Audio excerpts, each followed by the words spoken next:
6741페이지 가로 없는 2번 예수의 출현에 의한 성취.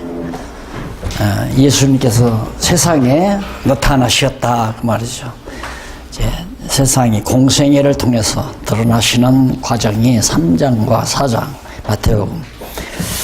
그 내용 가운데 이제 세리 요한의 행적에 의해서 이제 그리스도가 성취되고 예수의 행적에 의해서 성취되는. 그래서 결국 세례 요한의 출현과 예수의 출현 이 둘이 이제 이 두 가지 사건이 결국 3장과 4장에 드러나는데 여기서 이제 말라기 구약 성경 마지막 말라기서에 가면 이제 엘리야가 나타나죠. 엘리야가 그래서 이제 광야에 외치는 자의 소리, 광야의 소리, 말라기서에 가보면 그래서 광야의 소리는 광야에 나타나서 엘리야의 심정으로 메시아가 오실 것을 예언하는 세례 요한의 마지막 언약으로 말라기서가 마무리 집니다. 그 언약대로 예수 그리스도가 출현하기 전에 광야의 소리인 세례 요한이 등장을 하죠. 당연히. 그래서 아까도 말씀드렸지만 구약과 신약은 절대 분리되어서는 안 되는 아주 강력한 관통력, 연결고리를 지니고 있다는 것을 확인할 수 있는 그런 기회가 됩니다. 우선 그러면 42페이지에는 뭔가 한쪽 가로 1번 보면 요한의 행적에 의한 사도 요한이 이제 행적이 나타나는데 행적에 의해서 그리스도가 성취되는 메시아가 성취되는 사건이 이제 나타나는데 우선 양쪽 가로 1번에 보면 밑에 광야의 행적에 의해서 광야의 행적이란 아까 말씀대로 광야의 소리죠. 세례 요한이 광야에 나타나서 회개하라 천국이 나타나느니라 하는. 그리고 이 3장 1절로 6절에 보면 43절 예언대로 광야에 외치는 자에게 세례를 받음으로 성취하는 누가 예수가 세례 요한에게 한번 읽어보. 그때에 세례 요한이 이르러 유다 광야에서 전파하여 가로되 회개하라 천국이 가까웠느니라 하였으니 저는 선지자 이사야로 말씀하신 자라. 누가? 세례 요한이 회개하라 천국이 가까웠느니라라고 외친 그 세례 요한이 바로 선지자 이사야가, 말라기 선지자도 얘기했지만 앞서 이사야 선지자가 이미 말씀한 자다. 저는 주의 길을 평탄케 하라 그의 첩경을 평탄케 하라 하였느니라. 바로 이사야 선지자가 말하기를 광야에 외치는 자의 소리가 있어 가로되 너희는 주의 길을 평탄케 하라 그의 첩경을 평탄케 하라 하였느니라. 이 요한은 약대 털옷을 입고 허리에 가죽띠를 띠고 음식은 메뚜기와 석청이를 먹으더라. 바로 자기들은 죄를 자복하고 요단강에서 그에게 세례를 받더니 예수님께서 세례받은 사건이죠. 그래서 이제 이 세례 요한에게 세례를 받는 3장의 사건도 결국 구약 선지자들이 예언한 메시아라는 사실을 확증해주는 지원이며 메시아라고 하는 사실을 확증해주기 위한 사건이다. 그러니까 세례 요한이 예수님에게 세례를 준 것은 바로 구약에서 언약한 선지자들, 즉 이사야 선지자나 말라기 선지자가 언약한 예언한 그런 메시아다라고 하는 걸 확증해주는 사건이라는 것을 다시 한번 알 수가 있죠. 그 다음에 이제 3장 7절로 12절에 보면 6745페이지 그 그 뭐 이름이라든가 원어프리는 성경 그 강론집을 참고를 하시면 될 겁니다. 3장 7절로 12절 바리새인과 사두개인에 대한 심판을 선언함으로 성취합니다. 바리새인과 사두개인에 대한 심판 이걸 선언을 하는데 넘어가서 46페이지의 세 번째 줄 7절로 9절에 나타나는 내용은 예수께서 세례 베푸는데 오는 바리새인과 사두개인에 대해 세례 요한이 책망하는 사실에 대해 증거하는 내용인데 요한이 많은 바리새인과 사두개인이 세례 베푸는데 오는 것을 보았다고 했습니다. 여기 바리새인은 헬라어로 바로 무슨 뜻이냐면 파라시 헬라어로 파리사이온인데 헬라어로는 파라시라는 말에서 유리한 것으로 구별하다라는 의미이다. 이들은 성별된 자로서 율법을 비롯한 전통을 따르는 영혼 불멸, 부활과 세례, 천사의 존재를 신앙하는 그런 자들이죠. 율법, 성경을 철저히 믿는 그런 자들이에요. 그리고 사두개인들은 거기 나오는데 이들은 모세의 오경 외에는 모든 전승을 부인하고 세례나 부활이나 천사들을 부인하는 자들이 이제 사두개인이다. 요즘에 이제 자유주의 신학자들과 같은 자들이죠. 바리새인들은 요즘 이제 전통 특히 장로교 교인과 같은 그런 바리새인들이고 예를 들면 뭐 기독교 장로교라든가 기독교 감리교라든가 이런 사람들은 아마 사두개인과 같은 결국 인간 사회는 그런 속성들이 항상 내존하고 있다는 것을 우리가 되게 짐작할 수가 있습니다. 그래서 이들에게 이제 책망을 하는데 10절로 12절 47페이지에 나오죠. 제일 위에 10절로 12절에 예수께서 바리새인과 사두개인을 향해서 그리스도가 성령과 불세례로 심판하신다는 요한의 경고를 증거하신 내용입니다. 그러니까 사도 요한이 세례 요한이 이제 메시아가 하늘로부터 메시아가 곧 오는데 그리스도가 성령과 불세례로 심판하신다. 성령이 임하시고 불은 여기서 이제 착각한 거예요. 소위 이제 오순절주의자들이 성령과 불이라니까 불 받아라 야단쳤죠. 특히 초기 우리나라 50년대에 처음 일어났을 때 이제 소위 용문산 운동이라든가 아니면 이제 박태선 이런 사람들이 이제 한국교회 초기 성령 운동자들하고 자처하는데 이 사람들이 막 불 받으라고 난리를 치죠. 불 받아라. 막 불덩어리가 하늘에 떨어진다 이거예요. 그러니까 뭔 얘기냐면 불의 혀같이 갈라진 것이 보이더라 그랬잖아요. 사도행전에 보면 이제 나타나죠. 근데 불의 혀같이 갈라진 것이 보였다 그러니까 그런 현상이 지금도 온다는 거죠. 저도 한참 사춘기 때 한번 보니까 사진에 불덩어리가 나타나요. 막 집회를 하는데 사진에 불덩어리가 막 나타나더라. 그래가지고 얼마나 내가 정말 몰랐는지 몰라요. 나중에 알고 보니까 그게 사진이 불덩어리가 아니라 사진에 나타난 것은 그때는 열악하니까 이제 군인 천막 같은 걸 이렇게 쳐놓고 가만히나 멍석을 피우고 그렇게 앉아서 이제 소위 부흥 집회라는 걸 하고 그러는데 임시로 그렇게 치니까 전등불을 이렇게 담화에서 줄 달아서 이렇게 매달아 놨잖아요.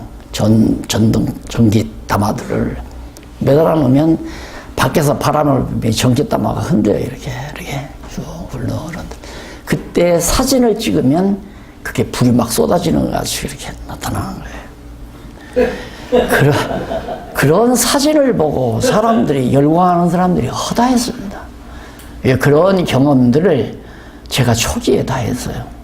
그게 얼마나 사기성이 많았는가. 소위 이제 성령운동이라는 그런데 그리고 예를 들면 성경이 막 이슬처럼 내린다, 이슬처럼. 이게 진짜 이슬처럼 내려요. 진짜 이슬처럼 내리는데, 나중에 알고 보니까 이슬이 아니라, 더우니까 이제 천막을 치고 이제 하는데, 천막을 다 걷어놨을 거 아니에요. 옆은 더우니까 바람 들어오라고. 바닥은 막 멍석 패고 가만히 패고 그러고 앉아서 막 수천 명, 수만 명이 앉아서 이제 집회를 하는데,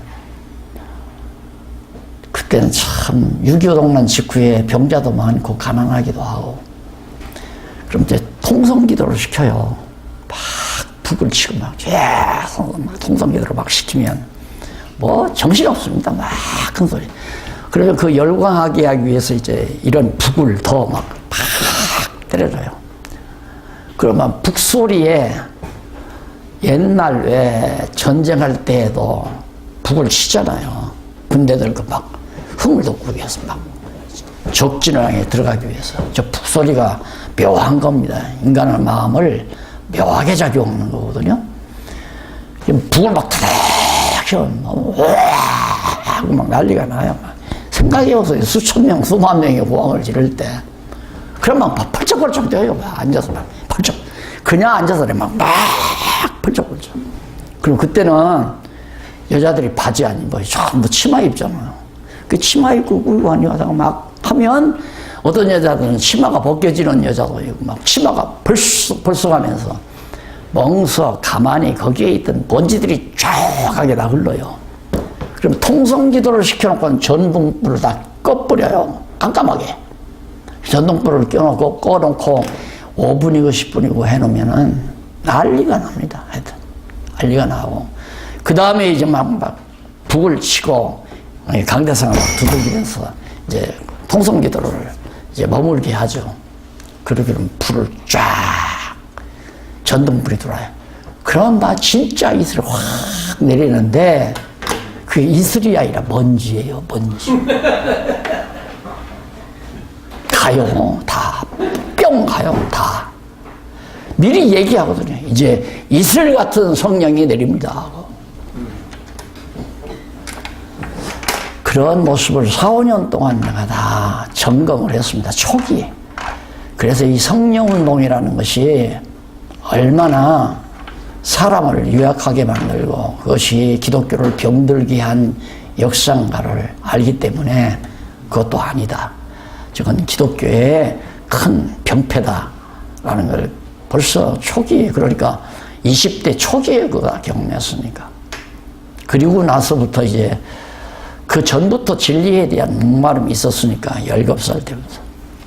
그래가지고 거기에 뭐가 있나 싶어가지고 산에 들어가서 이렇게 뭐 성령의 역사가 막 한다고 해서 나중에는 그게 얼마나 어리석은 일들이었나.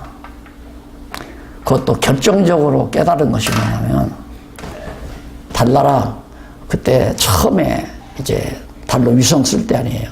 그 도착하면 예수님 온다고 그러더라고요. 그때 뭐 그거 가가린이 탔나요? 그래서 타고 이제 달나라 쏘게 되는데 도착하면 예수님 오신다 이거예요. 그런데 그렇게 가르쳐 놓고는 자기는 막 교인들에게 약속원금, 돈 안 가졌으면 종이에다가 돈 얼마 보내겠다, 언제까지 보내겠다 수선들라고 해서 돈 걷어가지고 막 깊이 기초를 파가지고 거기에다가 철근 넣어서 기초 홈그리를 해가지고 건물을 짓더라고요. 야, 이거 이상하다. 예수님 곧 오면 그냥 나무로 우선 빗막이를 한다든가 브로커로 그냥 쳐서 빗막이를 해서 쓰다가 예수님 오면 따라가면 되는데, 뭐 거짓말 아니에요. 가가린 도착했는데 예수님 오기는 무거워요. 사실 그 이후에 예수님 온다고 한때 해가지고 공중재림한다고 해가지고 권사님들이 밍크오바 같은 거, 야 나는 이거 필요 없다, 이제 예수님 오면 공중에 주님 맞으러 가니까 너나 입으라 하고, 안 믿는 뭐 친척들 다 주고 해. 그 사람들도 믿음이 좋잖아요. 거짓말이지만. 근데 예수님 온다고 가르쳐 놓고는 자기는 기초공고리 땅 파가지고 깊이 파가지고 거기다가 막 철근 넣어가지고 세멘 이어가지고 큰 건물을 짓더라니까. 사기꾼들이에요, 사기꾼들. 이장님이 그랬잖아요. 내가 이름까지는 부를 수 없지만 그래도 내가 지금 고마운 것은 그분들 때문에 그렇게 했기 때문에 내가 저건 아니다라고 확신을 얻은 거죠. 지금 안 되잖아요. 네, 그때는 사람들이 다 힘이 없어요. 소망도 없고 6.25 동란 직후니까 먹을 것도 없죠. 질병 나도 갈 곳도 없어요. 그렇게 매달릴 곳이란 하나님, 하나님 믿으면 병도 낫고 축복해서 잘 먹고 잘 산다. 그런데 그런 역사들이 막 보이니까 그래서 그걸로 한몫 잘 본 게 이미 갔으니까 박태선 씨가 한몫 잘 본 거예요.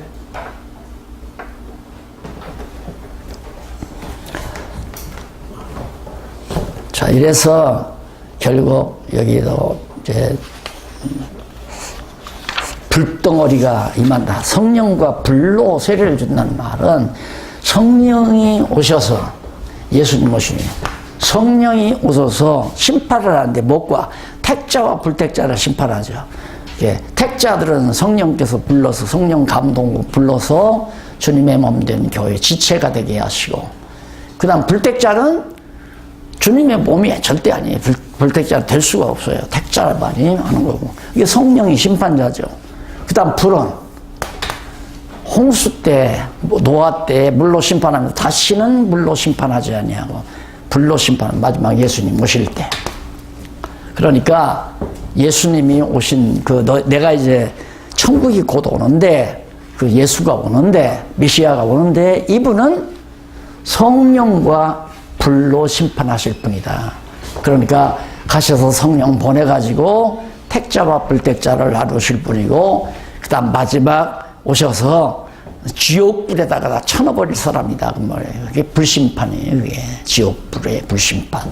근데 성령과 불로 심판한다고 해가지고 성령이 임한다. 불덩어리가 떨어진다. 이 난리를 치고 아유 그러니까 왜 부흥사들이 막 쌍욕을 막 하잖아요.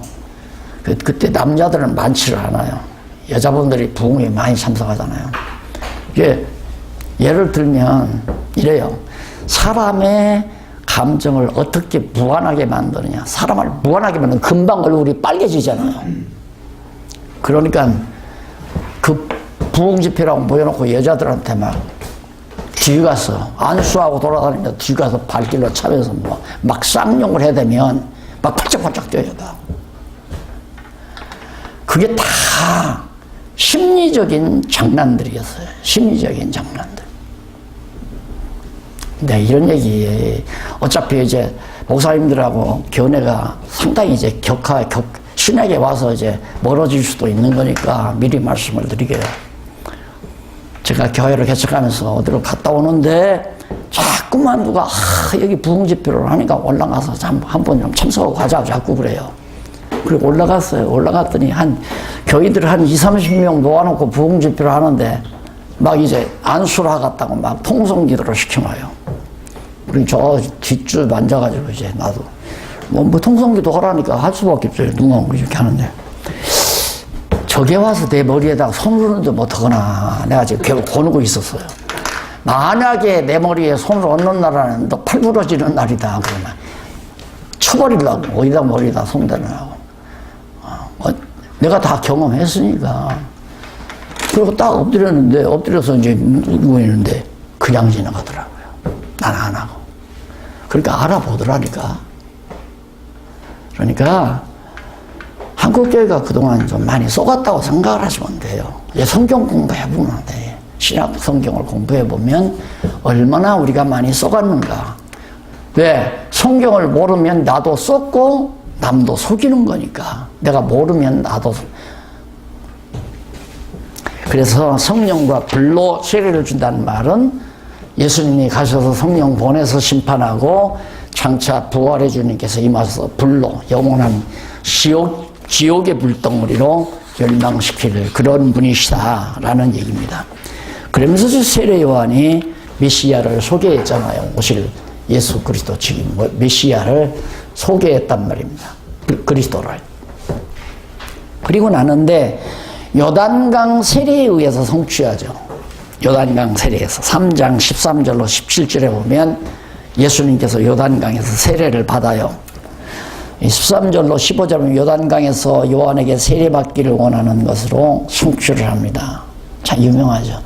예수님이 또 나타났어요. 나타나서 내가 당신 요한에게 세례를 받는다 하니까 세례 요한이 깜짝 놀라가지고 내가 도리어 당신에게 세례를 받아야 하지 어떻게 당신이 나한테 세례를 받습니까? 그럴 때 예수께서 15절에 보세요. 본문 15절에 보면 예수께서 대답하여 가라사대 이제 허락하라. 우리가 이와 같이 하여 모든 의를 이루는 것이 합당하니라 하셨는데 이에 요한이 허락하신지라. 자, 허락하라. 나한테 세례를 허락하라. 왜냐하면 이렇게 해서 모든 의를 이룬다라는 말이 나오죠. 거기서 의란 말은 뭘 뜻하는 건가? 의란 넘어가서 50페이지 6750페이지 중간쯤 보면 디카이오네스라는 말이 나오죠. 디카이오슈네라는 말이 나오는데 헬라어 이 말이 이제 의라는 말인데 이는 70인역에서 히브리어 체테크라는 말에 대한 헬라어 번역이에요. 그런데 아주 자주 사용되죠. 근데 따라서 의를 이루는 것은 의란 뭐냐면 여호와 하나님께서 작정하신 뜻.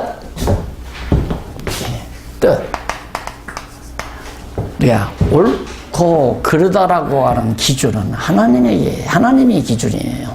인간의 기준도 아니고 그 시대의 법률의 기준도 아니고 어떤 힘 있는 자의 기준이 아니라 옳다 그르다라고 결정하는 기준은 하나님의 정하신 뜻에 달렸단 말입니다. 그러니까 하나님의 정하신 뜻이라는 얘기죠. 그래서 작정하신 뜻, 곧 언약의 말씀에 근거한 율법과 선지자들의 예언을 이루는 이런 의미를 의라고. 그러니까 하나님께서 이미 언약하신 것을 언약대로 이루는 것이 바로 하나님의 의다, 옳은 일이다. 그러면 세례 요한이 6개월 먼저 요한이 나타났잖아요. 요한이 나타나서 이제 예수님에게 세례를 주므로 요한은 율법과 선지, 성경 구약이죠. 율법과 선지. 사실은 시가서도 예언이 담겨져 있기 때문에 다윗도 선지자고 솔로몬도 선지자고 다 선지자라고 볼 수 있어요. 다윗이 메시아에 대한 예언을 가지고 있으니까. 그래서 율법과 선지의 대표가 요한이에요. 그래서 엘리야와 모세, 선지의 대표는 엘리야, 모세의 대표는 율법의 대표는 모세, 선지의 대표는 엘리야. 모세와 엘리야, 여기 엘리야가 나오잖아요. 그래서 이제 예수님께서 당신이 하늘로부터 오신 자라고 그러니까 묻잖아요. 성경에 보면 예수님 메시아가 오기 전에 엘리야가 먼저 나타난다고 그랬는데 이제 어떻게 된 겁니까? 그러니까 예수님께서 너희가 믿을진데 세례 요한이 엘리야의 심정으로 오신 자다, 온 자다. 그러니까 요한은 율법과 선지, 엘리야의 대표, 모세와 엘리야의 대표. 그러니까 예수님께서 변화산에 이렇게 나타나셨을 때 양쪽에 모세와 엘리야가 나타나잖아요.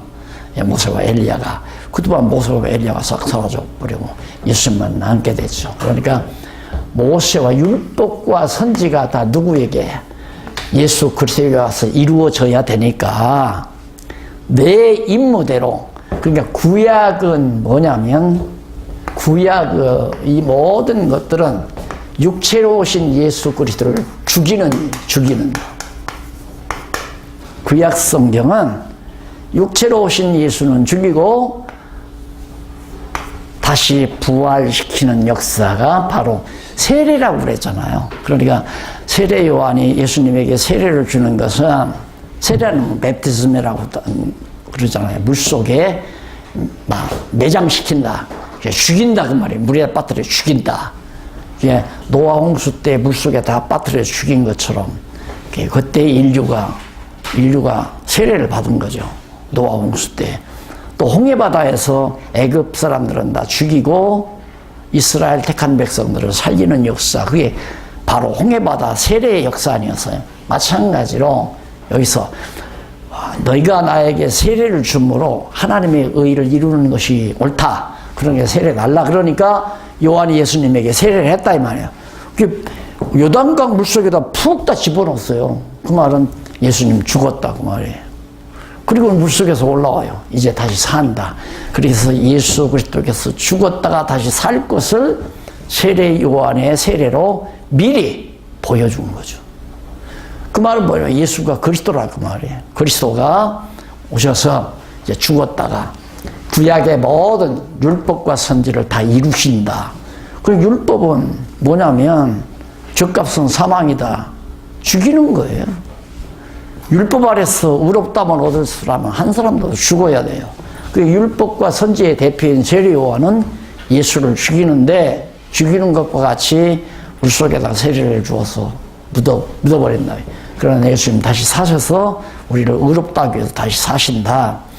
이런 엄청난 하나님의 신비한 복음의 진리가 바로 하나님의 의를 이루는 일이다. 그러니까 잔소리 말고 나한테 세례 줘라 해서 세례 요한이 바로 세례를 베푼 겁니다. 그리고 나니까 3장 16절로 17절에 보니까 요한의 세례와 성령의 임함과 하늘로서의 소리로 성취되는 내용이 나옵니다. 요한의 세례에서 세례를 베푸니까 뭡니까? 성령이 딱 예수님의 머리 위에 세례 받고 물속에 딱 올라오자마자 성령이 비둘기같이 예수님 머리 위에 나타나잖아요. 그러자 하늘로서 이는 내 사랑하는 아들이요 내 기뻐하는 자라. 메시아라 그 말이죠.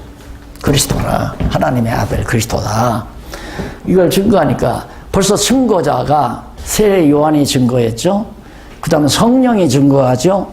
하늘에 있는 성부 하나님께서 증거하죠. 이제 예수님이 또 증거하게 돼요. 그러니까 예수가 그리스도라는 사실을 세례 요한이, 성령이, 성부가, 성자 자신이 이렇게 확실하게 증거하는 대목이 바로 3장 16절, 17절 이하에 이제 여기까지는 이제 성부가 증거했는데 그 다음 이제 4장에 넘어가면 예수의 행적에 의해서 예수님 자신이 스스로 행하시는 업적을 통해서 바로 하나님의 아들 그리스도가 성취된 것을 증거하는 내용이 마태복음 4장에 나타납니다. 자, 그러면 그 4장에서 먼저 양쪽 괄호 1번 시험을 이김에 의한 성취입니다. 4장 1절로 11절. 자, 예수님께서 지었습니다만 첫 아담이 타락했을 때 그때 에덴 동산에 쫓겨나잖아요. 그리고 사단도 다 세상으로 쫓겨냈어요. 그래서 에덴 동산에서 아담을 이기고 아담을 정복해서 에덴 동산을 다 차지하려 하다가 아담도 쫓겨나고 아담을 유혹했던 뱀도 쫓겨나고 사단도 뱀의 권세도 쫓겨나고 다 쫓겨나 버렸단 말입니다. 그러다 보니까 사단이 이 땅에 내려와서 이 세상으로 타락된 세상에 내려와서 이 세상을 다 거머쥐고 지배하려고 하는 거예요. 그때 예수님이 또 나타났다 이 말입니다.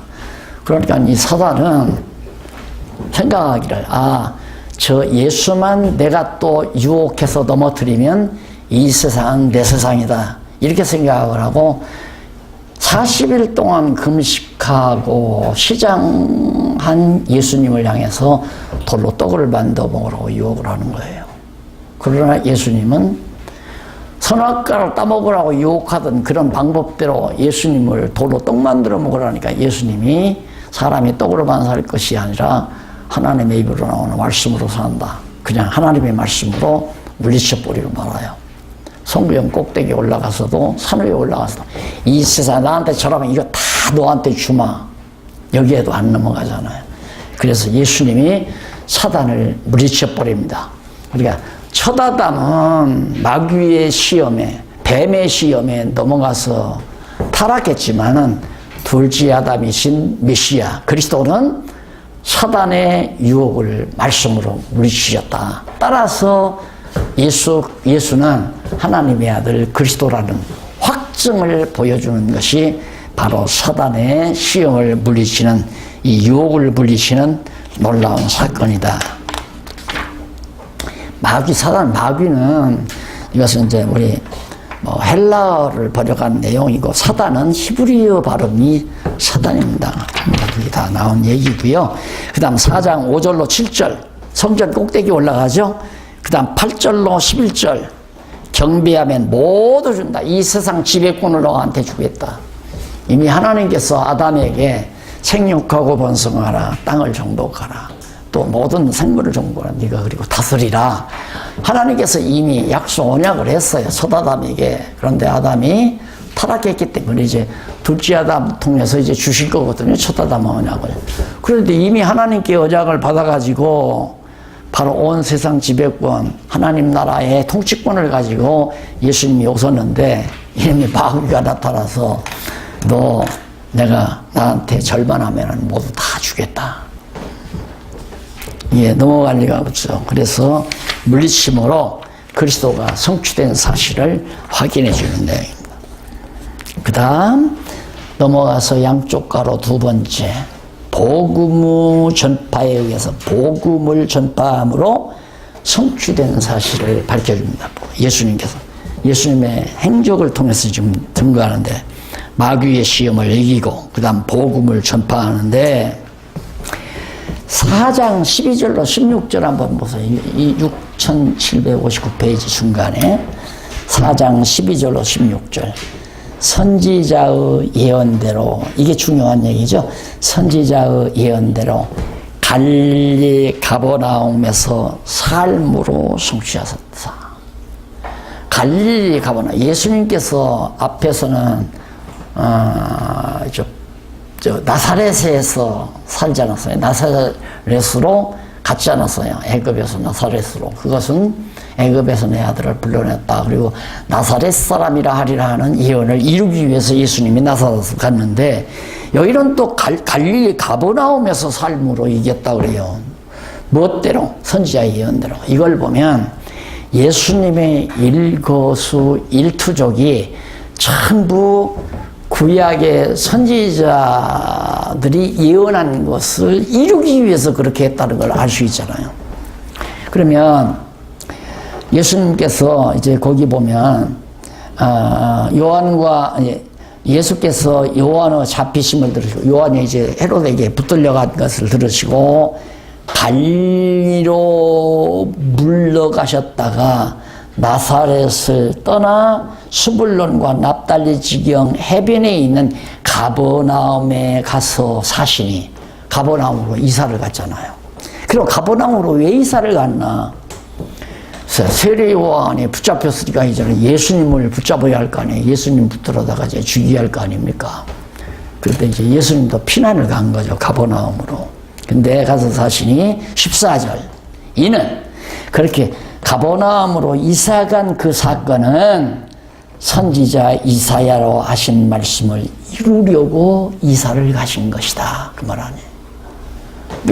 구약의 선지자들이 예언한 것을 이루기 위해서 바로 헤롯이 요한을 붙들어 간 거고, 그게 위협을 느끼고 예수님은 피난을 가서 가버나움에 살게 된 것이 우연이 아니라 다 하나님의 정하신 뜻이다. 여러분, 나는 이제 이렇게 성경을 보고 알다 보니까 목사님들을 이렇게 일주일에 한 번씩 이렇게 만나게 된 거, 그 우연이라고 난 생각 안 해요. 절대 우연이란 없습니다. 전부가 다 하나님의 치밀한 계획 속에서 이루어져 가는 거지. 그러니까 내가 목사님들을 더 만나고 싶어도 더 만날 수 있는 것도 아니고, 덜 만나고 싶어도 덜 만날 수 있는 것도 아니고, 이미 하나님께서 일주일에 한 번 만나도록 정해놨으면 일주일에 한 번 만나는 거고, 하나님께서 한 달에 한 번 만나게 정해놨으면 한 달에 한 번 만날 수 있는 거고, 그것도 만나도록 정해놓지 않았으면 안 만나는 거고, 한 달만 만나다가 헤어지라면 한 달 공부하다가 안 나올 수도 있는 거고, 이게 다 하나님 정하신 뜻 가운데서 우연한 일은 절대 없다. 모든 만사가 다 하나님의 작정하신 뜻. 아니, 예수님이 가버나움에 가서 이사하는 거나, 베들레헴에서 나신 거나, 또 뭐 나사렛에 가서 이사한 거나, 애굽으로 피난 간 거나, 처녀의 몸에 나신 거나, 어느 것 하나 선지자들이 예언 안 해놓은 게 없잖아요. 전부 구약에서 선지자들 통해서 언약하신 내용대로 다 이루어진 것이다. 그러므로 예수는 그리스도다, 메시아다, 이제 이런 얘기란 말입니다. 자, 그 다음에 넘어가서 4장 17절로부터 22절에 보면 복음을 전파하며 제자들을 불러 따르도록 함으로 성취하는 그런 내용입니다. 거기 보면 예수님께서 이제 이때부터 예수께서 비로소 전파하여 가라사대 회개하라, 천국이 가까웠느니라. 이 천국이란 메시아가 가까웠다. 왕직 가지고 있잖아요. 그러니까 하나님의 나라, 유대의 나라에는 하나님이 세워놓으신 다윗 왕국에는 선지자도 있고 왕도 있고 제사장도 있잖아요. 마찬가지로 하나님의 나라도 선지자가 있고 왕이 있고 제사장이 있는데, 예수 그리스도 자신이 선지자이기도 하고 왕이기도 하고 제사장이기도 하다.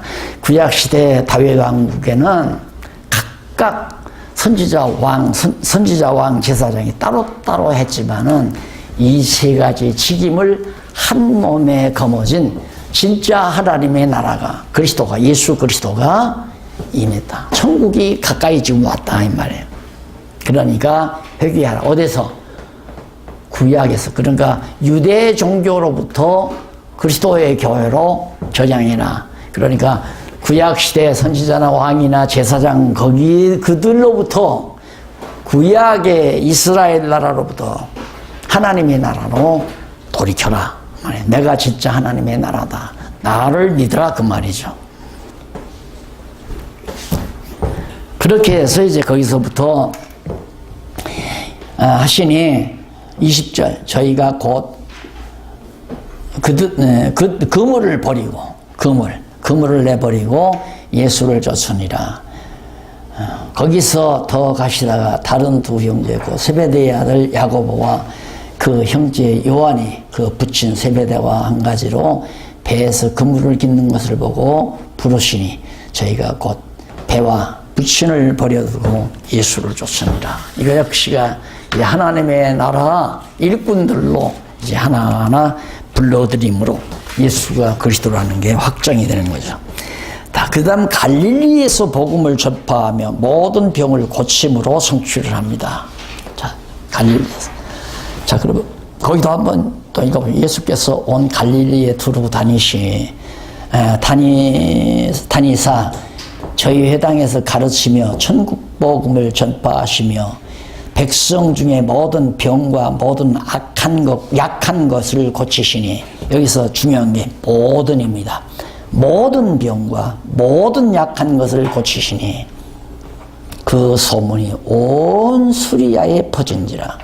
사람들이 모든 앓는 자, 곧 각색 병과 고통에 걸린 자, 귀신 들린 자, 간질하는 자, 중풍병자들을 데려오니, 모든 병자들 이런 데려오니 저희를 고치시니라. 데려오는 대로 다 고쳐버리는 거죠. 갈릴리와 데가볼리와 예루살렘과 유대와 요단강 건너편에서 허다한 무리가 쫓게 됩니다. 자, 이런 성경들이 예수가 하나님의 나라인 메시아로 오셨기 때문에 그 메시아의 고난으로 이런 이적을 표적을 행함으로 정말 당신이 그리스도라는 것을 입증해 주는 거거든요. 예. 그러니까 병이, 예를 들어서 병자가 10명이 왔으면 2명은 고치고 8명은 안 고치는 게 아니에요.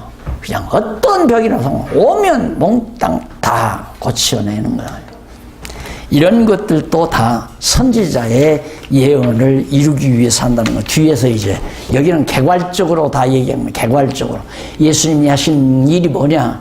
천국 복음을 증거하면 모든 환자들이나 여러 약한 자들이 오면 다 고치시는 일을 했다. 그렇게 해서 하나님 나라 천국 복음을 증거했다. 이게 이제 4장까지죠. 그러니까 예수님이 출현해서 행적을 통하여 세례요한의 행적과 예수 자신의 행적을 통하여 바로 구약의 언약대로 성취하신 그리스도의 심을 증거한 것이 너무 분명하죠. 자, 그러면 이렇게 해서 이제 마태복음의 서론이 끝난 거예요. 그러면 선지직이나 왕직이나 제사직도 모두가 다 구약의 언약대로 성취하는데요. 선지직도 성취하고 왕직도 성취하고 제사직도 어떻게? 이 방법 구약의 언약대로 성취함으로 예수님 당신이 그리스도라는 걸 증거하는 내용이다. 이제 성경 읽으면 맞네. 정말 맞네. 아, 정말 그렇구나. 아까 처음에 말씀드린 대로 제가 이렇게 여러분들에게 목사님들에게 말씀을 드렸는데 저게 정말로 맞은가? 이게 서론이라고 그랬잖아요. 이 말은 앞으로 나오는 모든 말씀을 구약의 언약을 이루어서 어떻게 선지직도 이루고 왕직도 구약의 언약대로 제사직도 구약의 언약대로 이루어서 예수님 당신이 그리스도이심을 증거하는 내용이다. 직임을 통해서 직임 중심으로 그리스도 증거하는 내용이다. 그러면 우선 5장에서 9장 굉장히 중요한 부분이죠. 5장에서 9장 거기 보면 말씀과 표적에 의한 성취가 나와요. 말씀과 표적을 통해서 바로 그리스도를 성취하는 그런 내용인데 그 내용 분해를 잠깐 의미 분석을 해보면 5장과 7장은 말씀과 가르침에 의해서 성취함을 증거하고 8장과 9장은 표적을 행함에 의해서 성취하는 내용입니다. 예, 말씀 가르침에 의해서 성취하고 그 다음 표적에 의해서 무슨 표적? 그리스도에 대한 표적이에요. 내가 그리스도다. 예를 들면 내가 표적이라는 게 뭐냐면 표시가 되는 흔적이라는 얘기거든요. 표시가 되는 흔적. 그러니까 박용기의 표적은 뭐냐? 키가 작은 거죠. 근데 키 작은 사람이 여러 사람이 있잖아요. 근데 무릎에 흉터가 있는 거다. 어린 시절, 소녀 시절 축구하다가 무릎을 깨가지고 흉터가 있는 이게 표적이에요. 박용기의 표적. 그러듯이 예수가 그리스도인 표적이 뭐냐? 그 표적을 통해서 예수님 당신 자신이 증거하는 그런 내용으로 바로 5장에서 9장까지. 자, 그러면 그 가운데 먼저 조금 하고 잠깐 또 쉬십시다. 말씀 가르침에 의한 성취입니다. 말씀을 가르쳐 5장과 7장 그 가운데서 선지자의 글을 가르치는 내용이죠. 5장 1절로 20절. 자, 선지직이죠? 맞죠? 네. 선지직임에 의한 성취하는 5장에서 16장 12절까지가 선지직에 의한 것인데 넘어가 보니까 5장 1절로 20절이 선지자의 글을 가르친다. 근데 구약시대 선지자들이 가르친 내용을 예수님께서 바르게 해석을 해주는 거예요. 진짜 선지자인 예수님이. 그것이 소위 산상수훈이라고 하는 기독교법, 기독교 윤리의 정수라나 산상, 팔복. 이게 얼마나 성격이 곡해됐는가를 알 수 있잖아요. 차 한잔 하시고 하십시다.